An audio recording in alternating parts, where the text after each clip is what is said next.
today's project, we're going to be making a custom-sized fence gate using about $50 in parts, which I got from Lowe's, plus some scrap material I have around the house to make a gate to get into my chicken run. If you've been watching the Project Chicken series, you'll realize it's a very weird sized gate, and there is nothing standard that you're going to be able to buy to fit this. So hopefully this video will help you if you have a similar situation, or if you just want to make a gate on the cheap and you already got the some fence rail and chain link and so forth to just throw it together yourself. Alright, I'll show you what parts we got here, and then we're going to go on and we're going to start measuring things and cutting pipe and getting this thing done. Alright, here's what about 50 bucks gets you from Lowe's. My total bill was $54 and change. These two parts here were about $6 and are not part of this build. Just putting them there to show you the costs. And I will post an image of the receipt so you can see what the item codes are and so forth. These are the major component here. These are fence gate clamps. These are about $2.88 a piece. They do come with the bolts. So that's going to be our main thing. I got 6 because I'm going to be doing a cross rail on the fence. This is where your money is. These are $7 or $8 a piece, and they do not come with the bolts. I had to go scrounge bolts afterwards.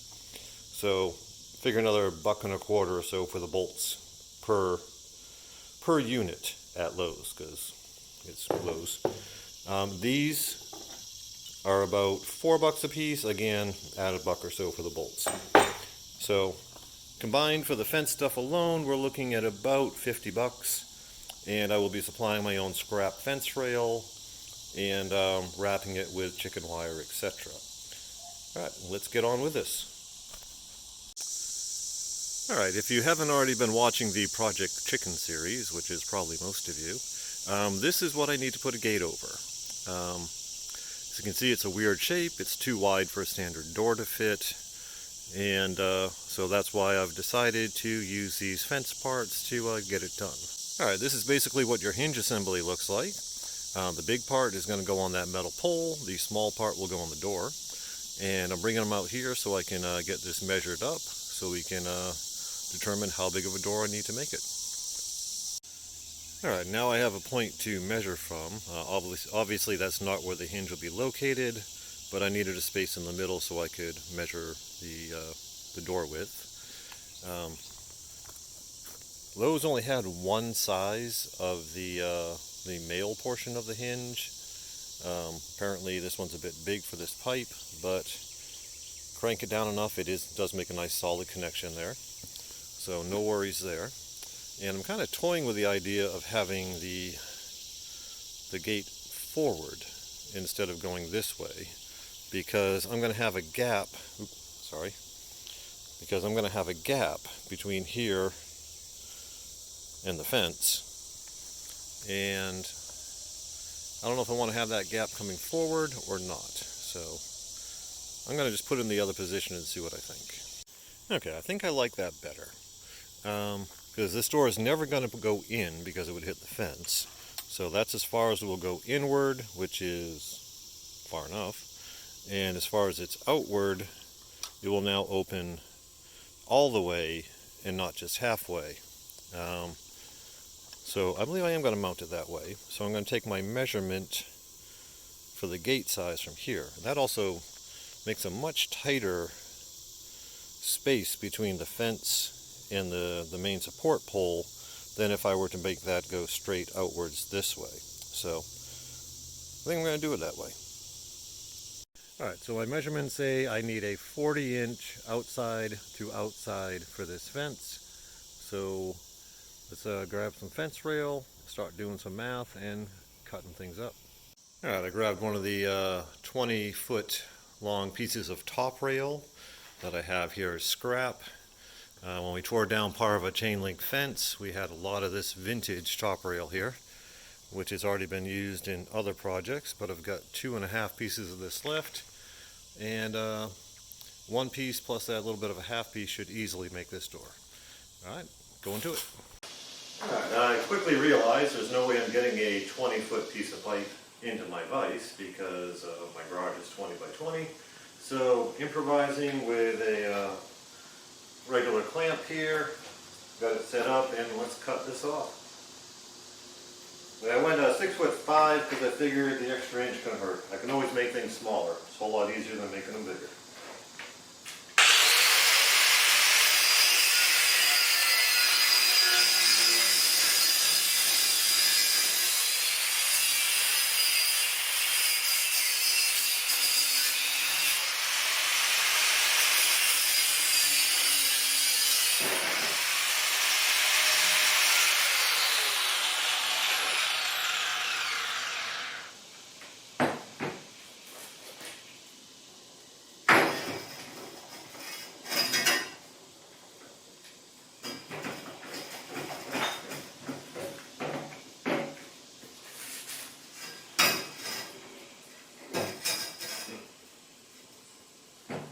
Apparently 16 feet of pipe weighs more than my table.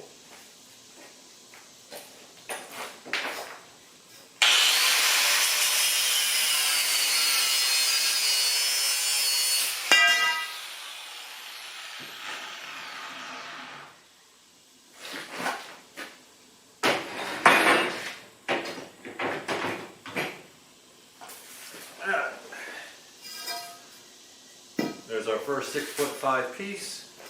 Doesn't have to be pretty, and gonna cut off another one.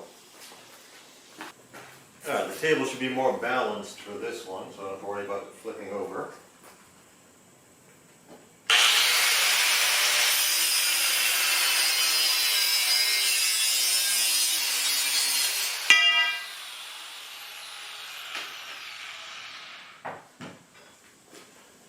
Alright, that should have our two uprights. Now we'll figure out what we're going to do for the middles.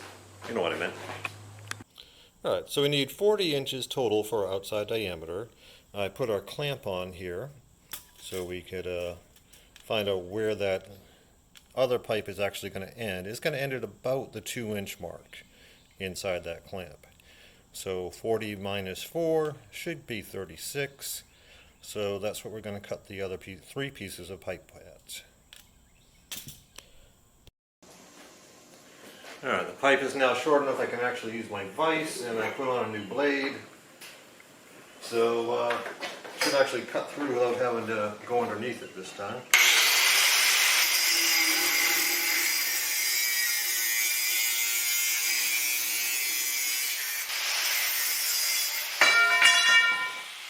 Let's get this second 36-incher done.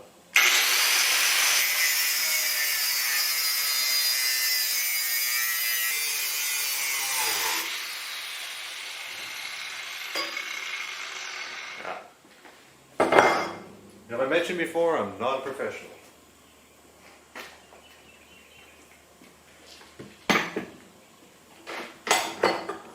Alright, that's two 36-inch pieces of pipe. Need to make one more, need to grab some more scrap.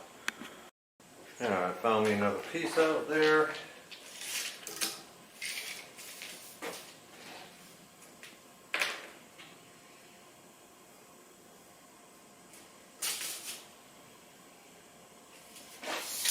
$36.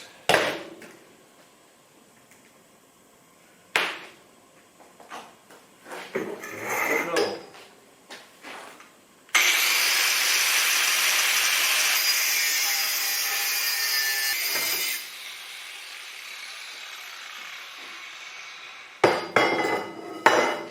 Alright, that should be all the pipe I need to cut. Now we can start putting crap together.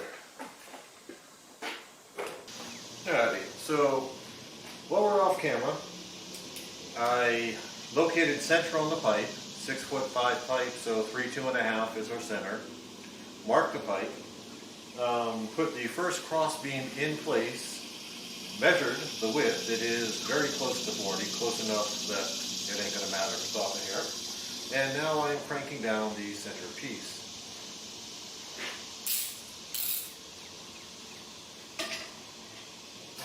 And being attacked by mosquitoes. These are carriage bolts, so one end locks right in there by itself, so you only need to hold one end of the bolt. And there's a hole in these clamps, so I can actually see my center line through that hole. Force this rubber down. And where's my top piece? There we go. That's actually very convenient that you can see your center line through that hole.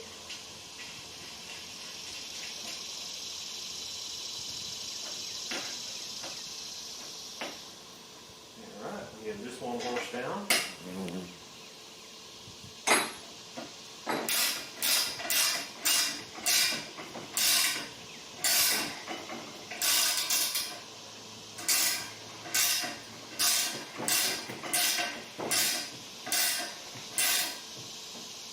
Alright, we now have a large H.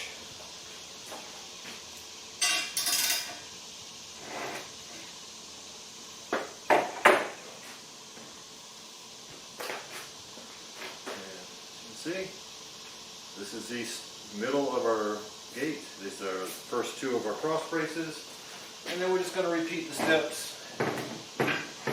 at each end. Alright, my table is not 40 inches across, so we're kind of getting a bit hokey with it here. That's alright. The bracket should pretty much do most of the measuring work for us. You can see out of these things, it's so hot. There we go. Onto that pipe, suck it right up to the bolt. I'm not even using marks for the end because it's in the pipe.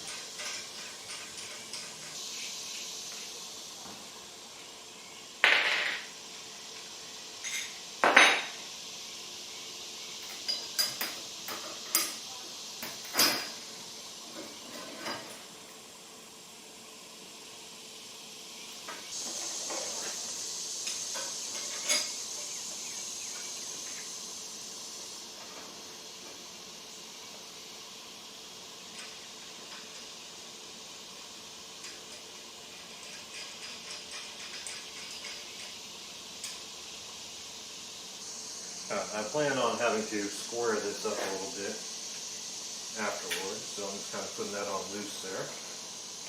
I'm going to break out that clamp again. Those YouTube videos where you see the guys with the 16-foot tables and all that stuff, that ain't me. Depending on how much of that I just edited out, now I've got a clamp holding this onto my table, which is too small to properly support this project here. Move my silver out of the way. And now we're going to put on the top and or bottom clamp. Depending on which way it gets carried out there.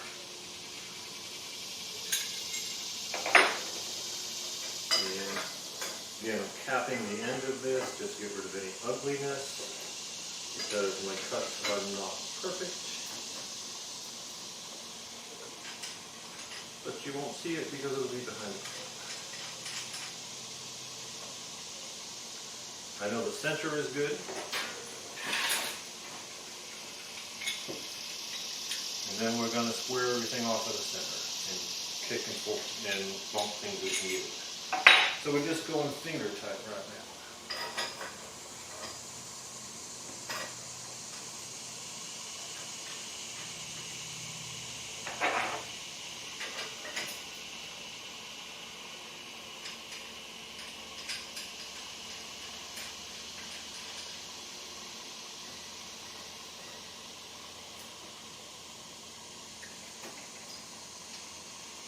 All right. So we now have essentially our door frame. Now, I think I remember somebody saying sometime that you measure the diagonals and they're equal and you're square or something like that. So I could do that, or I could just kick it into place and eyeball. Guess which one I'm going to do.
Put this thing up against the wall and see if it looks square.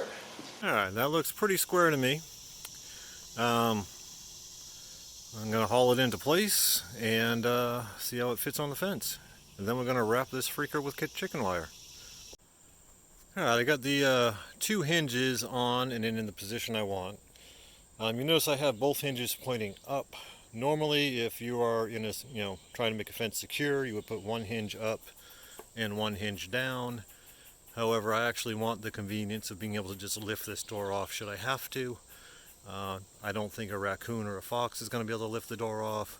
And if a human wants to get in here, there are much easier ways to do so. So I'm not worried about human security, just animal security. So I do have both my hinges point up. And now I'm going to dry fit this thing.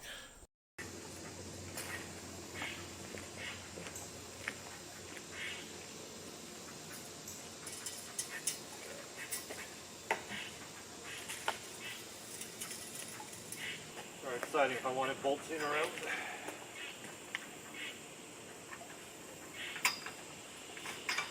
One pot. Wiggle you down.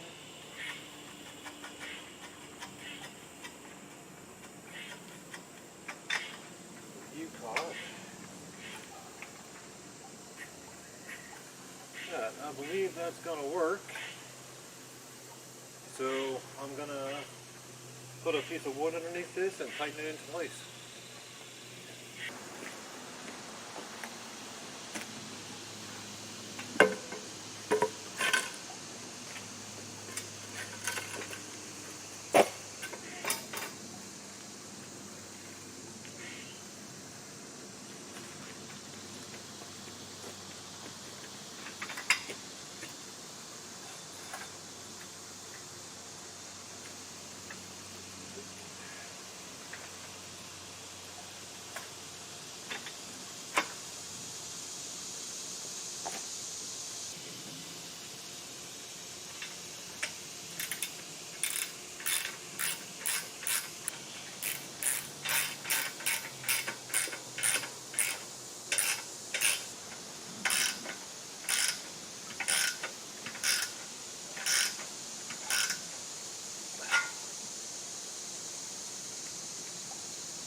It's a gate.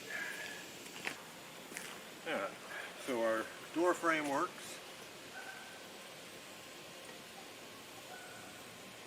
The post that it's hitting up against, I'm going to have to beat that into level. But as far as the functional door frame, we're there. And this is the hardest part of the project. Can you see that part? That is sucking up solid. So once I put whatever type of latching mechanism here is, that'll be fine. So now I'm going to wrap this thing with chicken wire. Alright, we got the gate laid out on the chicken wire here. Now I'm just going to cut the length. And we're going to wrap this thing like a really ugly Christmas present using my J-clip pliers. Alright, so just getting the bottom part folded over here. And I am on my knees and on concrete. So we'll see how long they hold up. And it's going to use my J-clip pliers here. I'll give you a close-up of these pliers. I did it in another video, but I'll give you a close-up of what these look like and what they do. But essentially,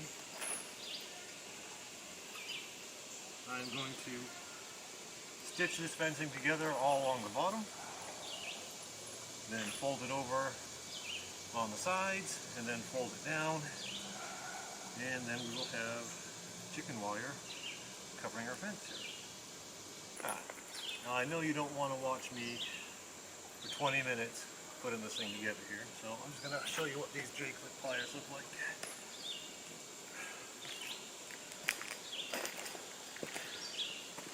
So basically, your J-clip looks like this. I'm hoping the camera will actually focus on it.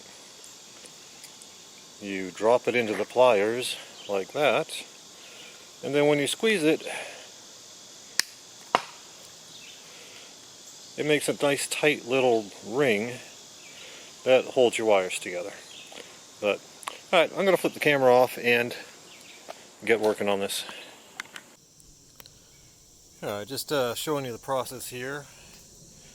Basically started on the bottom, folded the chicken wire over, a couple of J-clips in there, moved to the hinge side, folded that over, J-clipped it around, moved up the top, folded that over, J-clipping it, and now we have one side left to do, and then this will be just about done. I got the chicken wire all J-clipped together on the door. Basically it's just like an ugly gift wrapping job. Again, I'm trying to show you a video of chicken wire. I don't know why I think you're actually going to be able to see that. But that's back together. I did notice one of my hinges was a bit offline, so I beat that back into shape with a 4x4. And we're going to hang this door before it starts raining on us.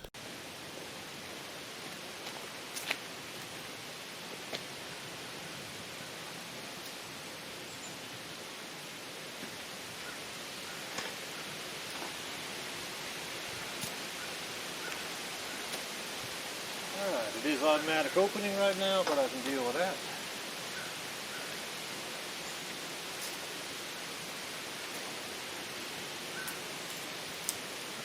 And I'll make a little latch here, connect these two together, and that's actually going to be fairly solid, reasonably predator proof. This is where the gate is closing, very small gap, and if you can see the chicken fence, it is pretty solid, tight like it is. I'll probably put a little brace in there. Alright, so just wanted to show it closing from this side here. So the outside is the clean side, all the bolts face inward because you don't want to be stabby. All the folds on the door itself face inward.